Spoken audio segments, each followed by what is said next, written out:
აბრეშუმის სახელმწიფო მუზეუმმა პროექტში მონაწილეობის მისაღებად ხელოვანები უტა ბექაია, ლევან მინდიაშვილი და კურატორი ელენე აბაშიძე მიიწვია. მათი ერთობლივი ექსპოზიცია პირდაპირ გამოძახილია აბრეშუმის მუზეუმის არქიტექტურაზე, მის ისტორიასა და დანიშნულებაზე. სხვადასხვა ფერის სანთლით დაფარული ტოტები და სამშენებლო ნანგრევებს მიმსგავსებული თაბაშირის ბლოკები ხელოვანებმა ნამუშევრები ბუნებრივი და ადამიანის მიერ შექმნილი მასალებისგან წარადგინეს.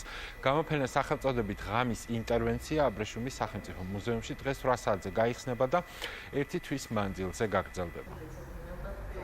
იყო რომ მოგცეს იმის საშუალება რომ თვითონ სივრცე აგვეღო და გამოგვეყენებინა როგორც გვინდოდა და თვითონ ნამუშევრების ყველაფერი სივრცემ განაპირობა. ანუ ადგილისთვის სპეციფიურად შექმნილი არის ყველაფერი. ამოსავალი წერტილი იყო შეგვექმნა ობიექტები, რომლებიც ჩვენ წარმოსახვაში აკლდამ სასახლეს და მისი ასე ვთქვათ წარმოსახვეთი ნივთების ჩანაცვლება მოგვინდა.